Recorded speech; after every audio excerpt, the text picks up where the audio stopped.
Joe Biden, Genocide Joe, has dropped out of his reelection campaign, and the Democratic Party has endorsed Kamala Harris, who, of course, was one of the least favorable candidates during the 2020 elections, even here in California, where she was the attorney general.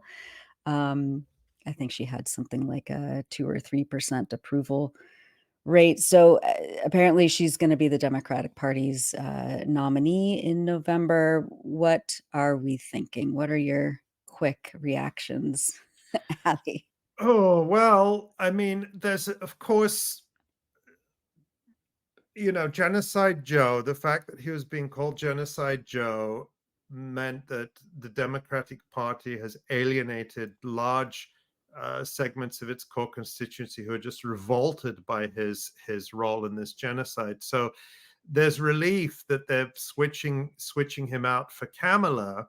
Among the party establishment, because they think she's more marketable, and we're already seeing an effort to market her as somehow more sympathetic or more, particularly on the question of Palestine. So, for example, this is a tweet from, and you'll see a lot like this. This is from a person called Ariel Elise Gold, who's a well-known in activist circles and describes herself as a Jewish lefty and Palestinian rights advocate. And here you can see she's trying to market Kamala. She says she was the first in the Biden administration to say ceasefire. She had stronger words on Gaza, but was forced to tone the speech down. She urged the Biden administration to be more empathetic to Palestinian suffering. So trying to market Kamala as a secret ally of Palestinians within the administration. And this reminds me of the way Barack Obama was marketed as a secret friend of the Palestinians, when there was never any truth to that, and it never manifested during his 8 years of being a president. So these sorts of voices are going to be inserted into activist circles and Palestine solidarity circles to try to, at the very least, divide people, if not to try and get them to support and vote for Kamala. But what's the reality is, we can take a look at this, the tweet from the X user, the famous X user 𝐓𝐡𝐞 who has done a lot in debunking many Israeli atrocity stories. But you can see here 𝐓𝐡𝐞 is highlighting this article from the Times of Israel, which is saying which is really debunking a lot of these claims about Kamala being a secret friend of the Palestinians. You see there it says, Biden officials say Harris won't shift course on supporting Israel. And then the subtitle, the officials argue those claiming vice president will take a harder line with Jerusalem engaged in wishful thinking.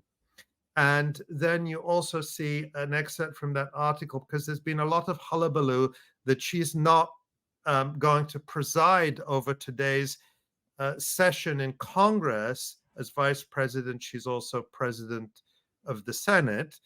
She's not going to preside over the session in which Netanyahu will be speaking. And some people have been saying, oh, well, there's another sign, another secret smoke signal from Kamala that she's really on our side.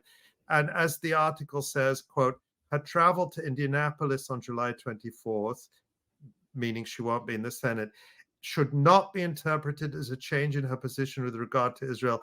This is simply confirming her travel plans, said an aide to the vice president. So, and then, of course, remember, and her own record. Her own record. She has never spoken out against this genocide. When she called for a ceasefire, there was that clip where she said, I now call for an immediate ceasefire, pause, for 6 weeks, or for up to 6 weeks. And she paused that way so that people would clip the first part of that statement and leave off the last part where she said for 6 weeks, which is With the no conditions Netanyahu on Israel. position. Yeah. That's the position of Benjamin Netanyahu. He's willing Right. to have a ceasefire for 6 weeks to get the Israeli captives back and then resume the genocide. So you could call that the Kamala Netanyahu position on a ceasefire. And then she has played a really, as a woman, as this person who's held up as sort of, representing diversity and modernity and multiculturalism.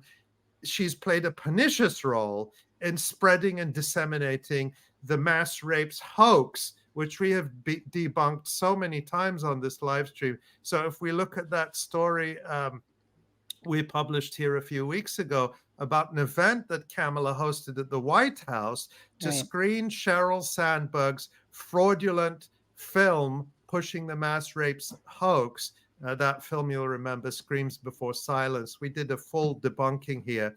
And that film includes confessions extracted from Palestinians under torture. And under Kamala's watch, that was screened and legitimized at the White House. So that's just some of her record, Nora. I don't know if there's more that we should point out. I mean, just her full-throated support for the genocide, and her years of pandering to APAC, her support of the U.S. police system. I mean, she's a cop. It's not just a moniker. She really believes in the violent policing system here in the U.S. As California's Attorney General, she was ecstatic about locking up people for very minor misdemeanors, and drug related cases. I remember her laughing about getting children who were skipping school, putting them in juvie. I mean, she's just she's a U.S. liberal politician and everything that comes with that. Pro-cop, pro-genocide, pro-capitalism, pro-Israel. I mean, she's just yeah, and we should point out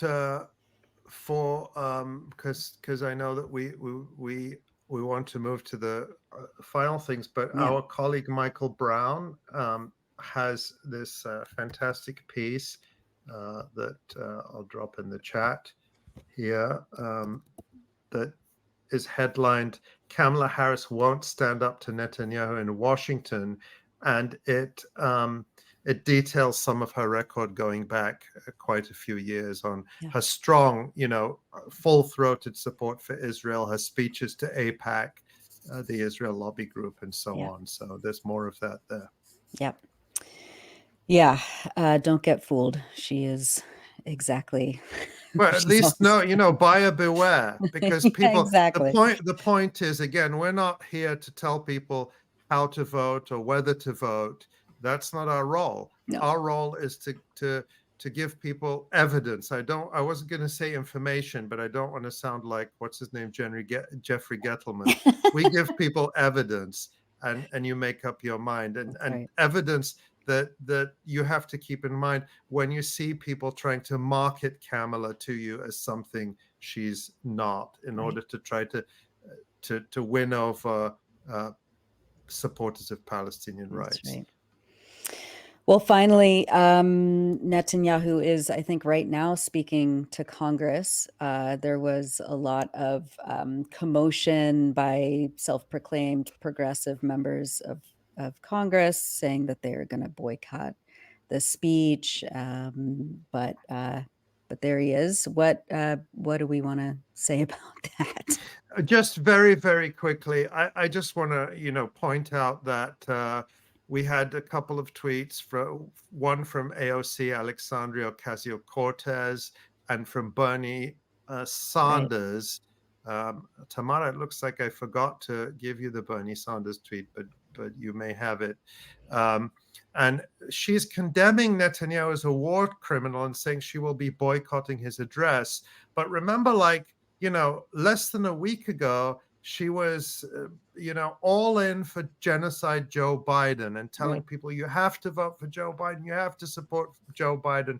Similar with Ilhan Omar, who is boycotting the speech as well, although it's reported that she's going to give her tickets to family members of of Israelis held in Gaza, and she called Joe Biden the best president of my lifetime. Right.